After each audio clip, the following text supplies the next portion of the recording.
Hello students, welcome to Paragon classes. Class 11th के आज के हमारे लेक्चर में हम जो टॉपिक चल रहा था, जो चैप्टर चल रहा था, measurement of length, mass and time, उसमें indirect method for measuring large distances का आखिरी पोर्शन यानी लास्ट पोर्शन आपको कंप्लीट कर दिखाते हैं। तो आइए चलते हैं अपने आज के टॉपिक पर। तो ये है हमारा आज का टॉपिक आपके लिए,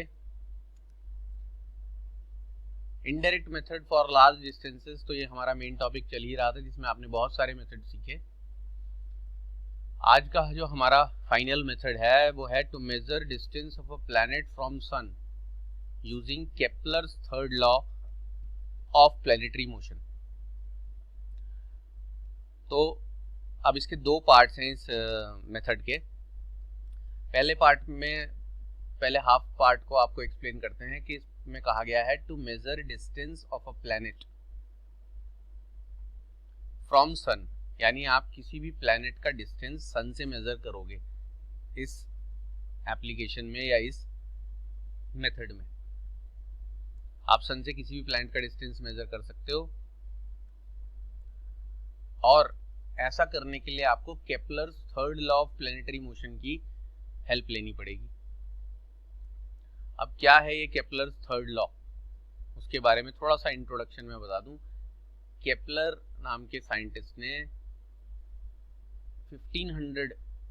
लगभग 1500 के किसी ईयर में, 1500 और 1600 के बीच में, एग्जैक्ट ईयर अभी ध्यान नहीं है और हमें ज़रूरत भी नहीं है उसकी, लेकिन जैसे अभी 2020 चल रहा है, ऐसे 1500 कुछ में केपलर ने प्लैनेटरी मोशन, जो सन के अराउंड सारे प्लैनेट्स रिवॉल्व करते हैं, उनके मोशन को स्टडी करके 3 लॉ बताए थे। फर्स्ट और सेकंड लॉ आपको डिटेल में ग्रेविटेशन चैप्टर में पढ़ाए जाएंगे, वो आपका 6th यूनिट है इसी क्लास में। लेकिन अभी फिलहाल उन फर्स्ट और सेकंड लॉ की यहाँ ज़रूरत नहीं है, यहाँ ज़रूरत है थर्ड लॉ की। तो थर्ड लॉ आपको यहाँ पर एक्सप्लेन कर दिया जाएगा। तो पहले आपको थर्ड लॉ ही एक्सप्लेन करते हैं, फिर उस लॉ से ये मेथड कैसे कनेक्टेड है वो एक्सप्लेन करेंगे। उस लॉ को एक्सप्लेन करने के लिए आपको ये एक डायग्राम दिखाया गया है, जिसमें सन है और उसके अराउंड ऑर्बिट दिखाए गए हैं। यहाँ 2 ही ऑर्बिट दिखाए गए हैं। ऐसे आपके पास पता है कि मरकरी, वीनस, अर्थ, मार्स, जुपिटर वगैरह ऐसे काफ़ी सारे प्लैनेट्स होते हैं। 8 प्लैनेट अभी तक बोलते हैं कि प्लूटो जो 9th प्लैनेट है, उसके बारे में थोड़ी कभी कभी कंट्रोवर्सी हो जाती है, कभी वो प्लैनेट्स की कैटेगरी में आ जाता है, कभी उसको प्लैनेट नहीं कंसीडर किया जाता। तो खैर 8 प्लैनेट्स तो कंफर्म है।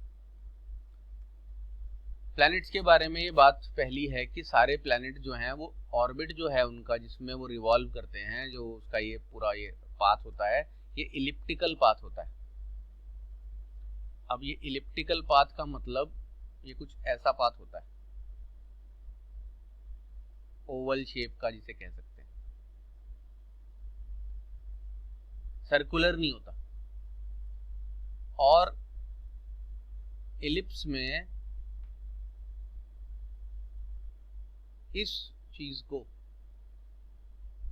ये जो आप देख रहे हो,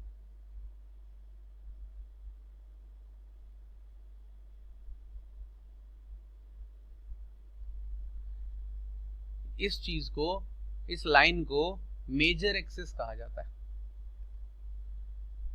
इलिप्स में ये जो लाइन है ये कहलाती है मेजर एक्सिस, क्योंकि इलिप्स में वैसे अगर ये सर्कल होता तो ये चीज डायामीटर कहलाती, लेकिन क्योंकि ये सर्कल नहीं है इसलिए डायमीटर ना बोल के मेजर एक्सिस कहा जाता है। और मेजर एक्सिस का अगर हाफ कर दें, ये अगर O मान लें और ये A पॉइंट मान लें, तो O से A पॉइंट तक का जो डिस्टेंस है, इस OA को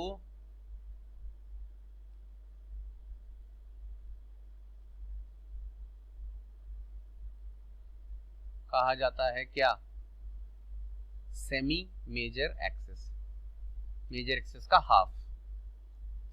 सर्कल होता तो ये पूरा जो डिस्टेंस है ये डायामीटर कहलाता और हाफ जो है वो रेडियस कहलाता, लेकिन इलिप्स में ये ओवल शेप को इलिप्स कहा जाता है। इलिप्स में पूरा जो डिस्टेंस है वो मेजर एक्सिस और उसका हाफ जो है वो सेमी मेजर एक्सिस कहा जाता है, और जनरली इसको आर से डिनोट कर देते हैं। ठीक है जी। अब ये आपको दिखाया है ऑर्बिट जिसमें लेट अस सपोज अर्थ रिवॉल्व कर रही है, ये अर्थ है, और ये कोई और प्लैनेट ले लेते हैं। चलो एग्जांपल के तौर पे आपने जुपिटर ले लिया, तो ये बाहर वाला ऑर्बिट जो है, आउटर ऑर्बिट जिसको बोल रहे हैं इस डायग्राम में, वो जुपिटर का ऑर्बिट है, और जो इनर ऑर्बिट है वो अर्थ का ऑर्बिट है। अब अगर अर्थ वाले ऑर्बिट का सेमी मेजर एक्सिस बनाएं तो वो कुछ यहां से बन सकता है, ये सेंटर मान लें, तो ये अर्थ के ऑर्बिट का बन गया सेमी मेजर एक्सिस, जिसको हम क्या बोलेंगे, R E. R semi major axis का सिंबल है, नीचे सबस्क्रिप्ट में ई लिख दिया फॉर अर्थ। ठीक उसी तरह आप बना दें, अगर इसी पॉइंट से ये जुपिटर के ऑर्बिट को ज्वाइन कर दें, कर रहे हैं, ये कर दिया, जुपिटर के ऑर्बिट को ज्वाइन कर दिया। अगर इसी पॉइंट से ओ रख देते हैं, इस पॉइंट का नाम जो इलिप्स का सेंटर है, तो ये जो आपका ओ से लेके ये जुपिटर के ऑर्बिट को ज्वाइन करने वाला, इस पॉइंट को मैं अगर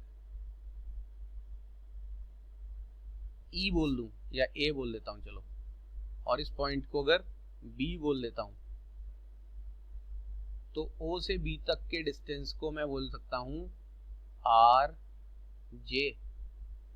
are J means semi major axis of the orbit of Jupiter, और R E means semi major axis of the orbit of earth. हर ऑर्बिट, दोनों ऑर्बिट्स के सेमी मेजर एक्सिस बोल दिए हैं। अब लॉ क्या कहता है, लॉ है ये आपका सामने लिखा हुआ, लॉ कहता है the squares of the periods of revolution of the planets. ये जो period of revolution of planet है, उसका मतलब है किसी भी प्लैनेट के एक चक्कर काटने का टाइमिंग अराउंड द सन। हर प्लैनेट सन के अराउंड पूरा एक चक्कर काटता है एक फिक्स इंटरवल ऑफ टाइम में।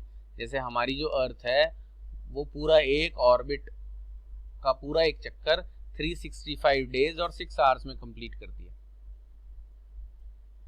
ऐसे मरकरी जो है वो 88 डेज में सन का एक चक्कर काट लेता है, एक बार सन के अराउंड रिवॉल्व कर लेता है। तो हर प्लैनेट का अपना अपना टाइम पीरियड है, जिसे period of revolution of the planet कहते हैं। लॉ कहता है कि किसी भी प्लैनेट के एक चक्कर काटने के जो टाइम है, जिसे पीरियड ऑफ रिवॉल्यूशन कहते हैं, उसका स्क्वायर अगर कर दें तो वो हमेशा डायरेक्टली प्रोपोर्शनल होता है cube of semi major axis के। यहाँ लिखा है, देखें, the square of the period of revolution of the planets are directly proportional to the cubes of their mean distances from the sun. यहाँ मीन डिस्टेंस भी बोल दिया है, लेकिन असलियत में सेमी मेजर एक्सिस भी बोल सकते हैं। अब ये आपका जो लॉ है, ये केपलर्स का थर्ड लॉ है, KTL लिखा है मैंने, Kepler's third law of planetary motion. तो ये यहाँ पर भी दिखा सकते हैं कि अगर एक यहाँ पर से प्लैनेट है कोई भी, और वो एक पूरा ऑर्बिट कंप्लीट करता है कैपिटल T टाइम में, तो उसके टाइमिंग का स्क्वायर डायरेक्टली प्रोपोर्शनल होगा cube of this semi major axis. तो अब ये जानकारी आपकी यहाँ कैसे काम आती है उस चीज पर चलते हैं। जानकारी पूरी आपको मिल चुकी है कि केपलर का लॉ क्या है। मैंने बताया था ये जो एप्लीकेशन आप या मेथड जो कर रहे हो ये 2 पार्ट्स में डिवाइडेड है। पहले तो आपको केपलर का लॉ सीखना है और उसके बाद उस लॉ को यहाँ कैसे अप्लाई किया जा रहा है वो करना है। तो केपलर का लॉ आपने सीख लिया है। अब आपका ये लॉ यहाँ कैसे अप्लाई होगा वो आपको दिखाते हैं।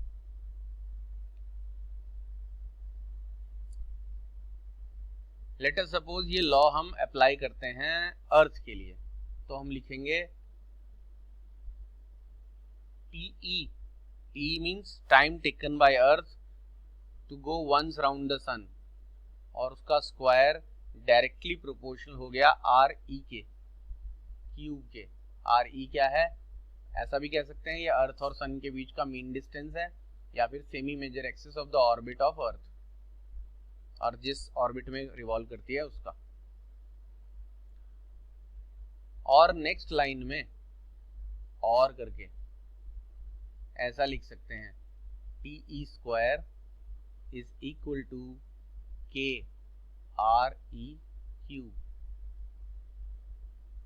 प्रोपोर्शनैलिटी का साइन हटाकर कुछ कांस्टेंट लगाया जाता है हमेशा।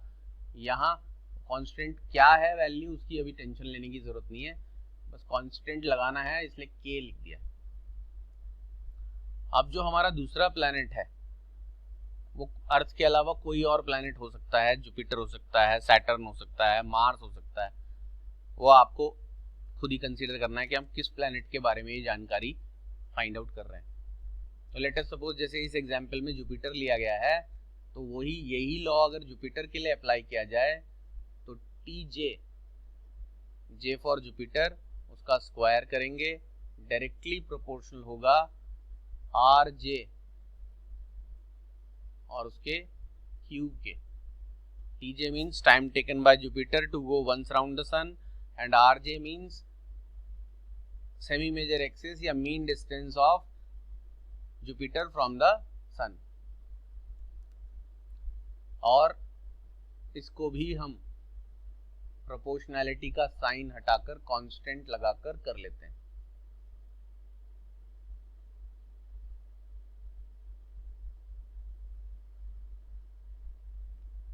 अब ये जो आप देख रहे हैं इसको मैं लिख लेता हूं इक्वेशन नंबर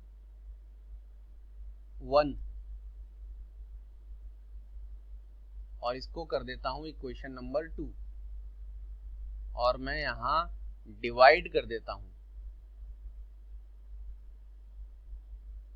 इक्वेशन 1/2। जब इक्वेशन 1/2 यानी 1 को 2 से डिवाइड किया जाएगा तो आपके पास TE square is equal to KRE cube आएगा, और डिनोमिनेटर में TJ square upon KRJ cube आएगा। ये इक्वल टू दोनों के लिए है, इसलिए इसको यहां लिख लेते हैं। अब फ्रैक्शंस में अगर आप देखें तो k की वैल्यू से कैंसिल हो जाएगी, इसीलिए मैंने बोला था कि ये कांस्टेंट क्या है उसका टेंशन लेने की जरूरत नहीं है। अब आपके पास फाइनली क्या बचेगा, और करके TE square is equal to RE cube upon TJ square upon RJ cube, और फिर इक्वल टू पर चला गया, कोई बात नहीं, चले आते हैं। वैसे कुछ ज़्यादा दिक्कत नहीं है, बट कुछ बच्चों को कंफ्यूजन हो जाता है कभी कभी। अब हमारी सबसे इंपॉर्टेंट आखिरी बात, TE यहां लिख देता हूं मैं ये बॉक्स बना के।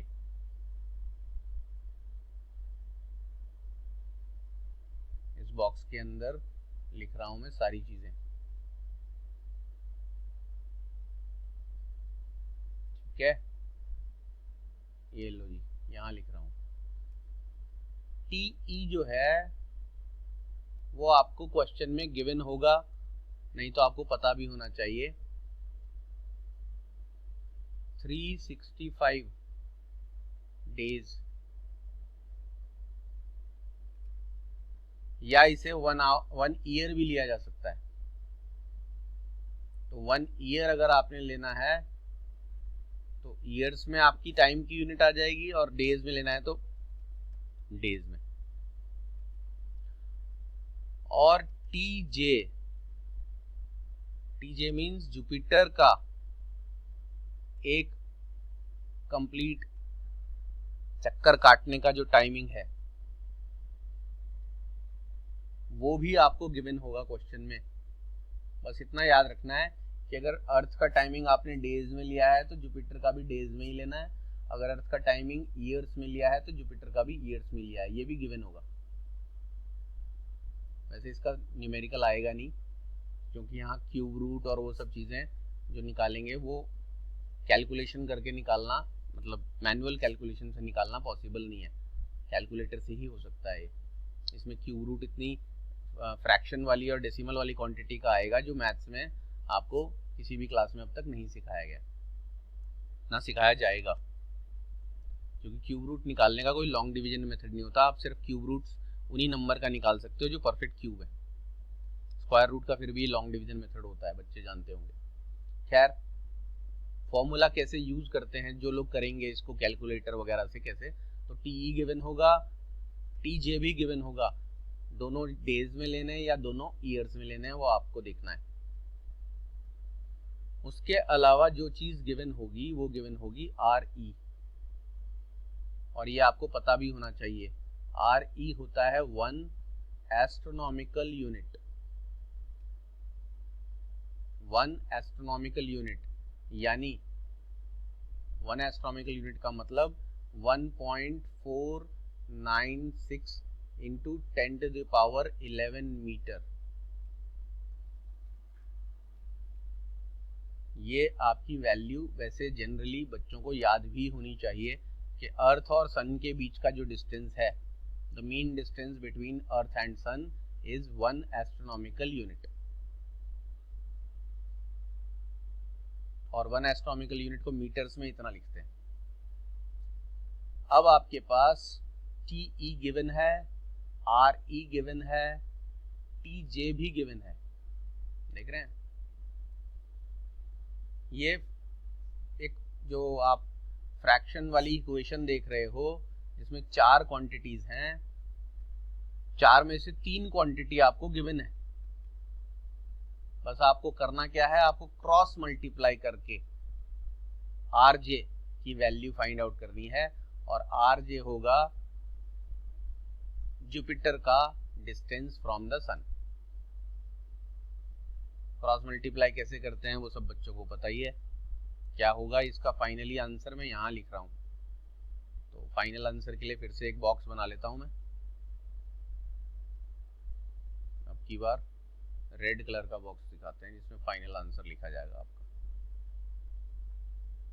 ये यहाँ पर इस बॉक्स के अंदर आपका फाइनल आंसर लिख रहा हूँ मैं, ठीक है जी। और फाइनल आंसर किससे लिख देते हैं, ग्रीन से ही लिख देते हैं। चलो, रेड के अंदर ग्रीन से फाइनल आंसर लिखते हैं। फाइनल आंसर है R J cube is equal to R E cube into T J square upon T E cube. Sorry, T का तो स्क्वायर है, टी का स्क्वायर। ये कैसे आया, इस पूरे को क्रॉस मल्टीप्लाई किया है, कैश का वैल्यू निकालने के लिए, आर जे का वैल्यू निकालने के लिए। क्रॉस मल्टीप्लाई करने पर ये आएगा, और आर जे का क्यूब है, आप इसको यहाँ दूसरी तरफ ले जाओगे तो क्यूब रूट बन जाएगा ये, और इस पूरे का आपको क्यूब रूट निकालना पड़ेगा। तो ये यहाँ से आपने इधर क्रॉस मल्टीप्लाई किया, इसको नीचे, इसको इधर, सबको क्रॉस मल्टीप्लाई करके ये आया। क्यूब को दूसरी तरफ ट्रांसफर करके दिखा देते हैं। ये क्यूब अगर यहाँ से हटाकर दूसरी तरफ ट्रांसफर करेंगे तो आपके पास ऐसे लिखना पड़ेगा आपको, या होल की पावर 1/3 भी लिखते हैं। ये आपका फाइनल आंसर आएगा और RJ फाइंड आउट हो जाएगा जुपिटर का डिस्टेंस फ्रॉम द सन। तो ये आपका लास्ट मेथड है indirect method for large distances के लिए। अभी इसके आगे भी आपको कुछ इनडायरेक्ट मेथड्स बताए जाएंगे, लेकिन वो लार्ज डिस्टेंसेस के लिए नहीं होंगे, वो किसी और चीज के लिए होंगे, और वो सारे मेथड्स आपको नेक्स्ट लेक्चर में डिस्कस किए जाएंगे 1 by 1।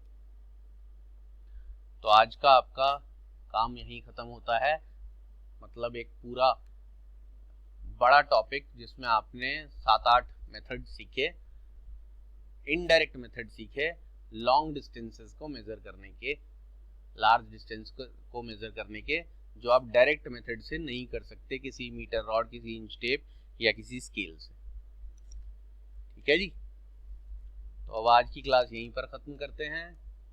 अब आपसे मुलाकात होगी नेक्स्ट क्लास में, तब तक के लिए good bye and take care.